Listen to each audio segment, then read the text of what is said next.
What up, peeps? It's your girl, Dash, come back to Frontal Takes. Well, today, you guys, I'll be doing a review to the movie through Netflix titled Always Be My Maybe. This one actually stars Randall Park and Ali Wong, and this is directed by, I want to say, Nachka Khan. Now, I'm not familiar with too much of her work. I know she's directed a couple episodes of Fresh Off the Boat, which both of these particular characters and actors and actresses are on. Now, I will tell you this, off the cuff, I enjoyed this movie immensely. This was a feel-good rom-com. Hilarious. Both Ali and Randall did an amazing job in this movie. I don't do too many romantic comedies, but every now and then I'll come across one, and this is one of those ones that I can truly say I enjoyed from beginning to end. Like, you know what? Let's just go ahead and just jump into it, guys. This one, I'm going to try my best not to spoil it because I feel like you all should get to experience all the scenes that I found to be very funny and good moments within the movie, you know, what if you want to say emotional or comedic. Now for this one, this, of course, if you saw the trailer, this has to do with two kids growing up, you know, want to say what, early 90s, you know, and as they got older, I want to say around, you know, 7 to 18, you know, certain things happen where they kind of fall apart. And they both grow up, and it's, what, 16 years later. Of course, with Ali Wong's character, she, of course, you know, as a chef, she deals with, you know, her restaurant. She builds up certain restaurants in certain areas, whichever, you know, to bring a certain little flash and limelight, you know, with her, you know, food.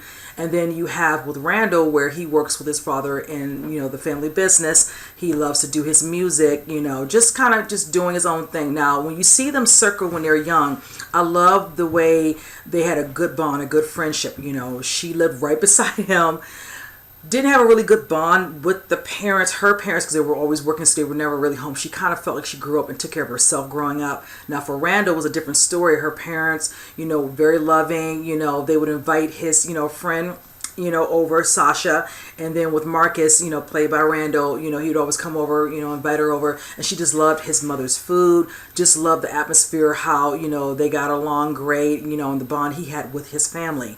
So things do happen. I won't go into, like I said, I'm gonna try to avoid as many spoilers, where it kind of changes a dynamic with Randall, and it kind of, you know, tests their friendship to the point where they kind of, you know, lose touch. They kind of go their separate ways. And then of course she comes across him after she's older. She has a, you know, a business that's now blooming, you know, in the food, you know, industry. You know, she has a fiance played by Daniel Day Kim. Fine, Daniel Day Kim.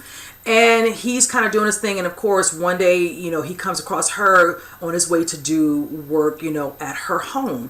And that's kind of where slowly they kind of rekindle that friendship, you know, hanging out, doing things, whichever.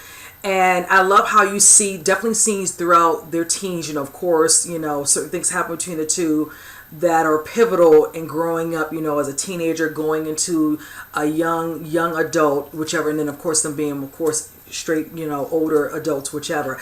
Like I said, the chemistry between the two was fabulous. I love how they could play off each other in doing these roles, because I don't think it was on any ad-libbing, but you know, just the way that chemistry between the two is set up, it was very, very believable. I liked how you can tell between the two of them, you know, they wanted what was best for them, whichever, but then also knowing there's underlining, you know, type of feelings between the two that, of course, as you all know, sometimes you never want to admit, more so one than the other.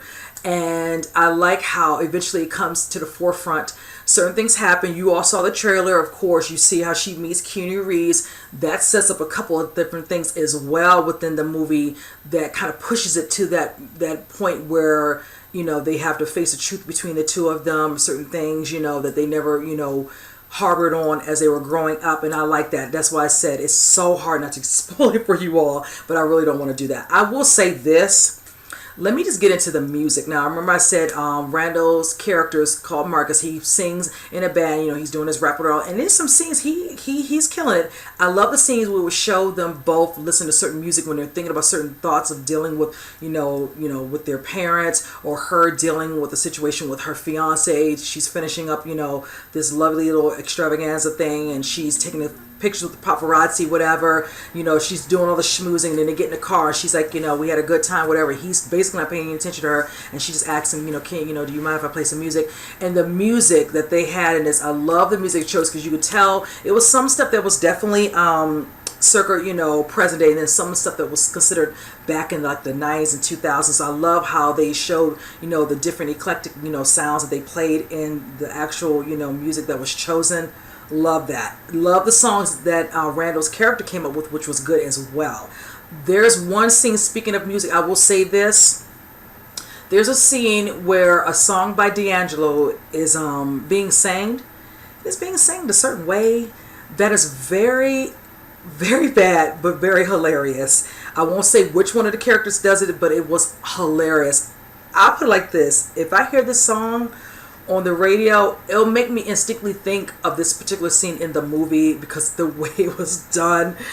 Yeah, I would never unsee. I can't unsee it now. It's just, it's right there. It's right there. So, but needless to say, yes, overall, like I said, the movie was good. I like the beginning where it slowly shows, you know, the friendship as a younger age, kind of build up, lose touch, then to get back, you know, to the friendship, and then from the friendship, you know, the opening of the possibilities of them wanting to be together or being together, admitting their feelings, you know, admitting, you know, what they need to do for themselves to, you know, have a better life, you know, be in each other's lives, respecting the other person's, you know, what they like to do, you know, and things of that nature, you know, and just being that support system. I really, really like that. Like I said, I think Ali and Randall literally hit this out the park. This can be considered one of my favorite rom-coms I've seen in a long time. So much that I actually watched it back to back. I watched it and I really enjoyed it so much that I won't say I watched the full thing. I probably watched like the last hour of it when I, you know, rewinded it to watch it again because I've really, truly enjoyed this. Now, let me talk about two other characters I really enjoyed in this. I loved Michelle Batu. She plays, you know, close, you know, confidant, you know, worker. I want to say probably more like a publicist or you know, assistant manager of some sorts to Allie's character in the movie. Her name was Veronica. She's hilarious. Also, I want to say, what's his name? Shoot. Karan Soni plays Marcus's friend and, you know, fellow bandmate in the movie, whatever. He was hilarious as well. Very hilarious. But yes, and also I cannot remember her name, but I might put her picture up here in here somewhere. The woman who plays Randall, aka Marcus's girlfriend in the movie, she was hilarious in some scenes as well. So yes, this whole movie was good from beginning to end. This is one of those ones I think I most definitely will probably go buy when this comes out on DVD. I'm going to have to add this to my collection because honestly, if something was not on, whichever, and I just wanted, like I said, a feel good, you know, type of movie, I would watch this.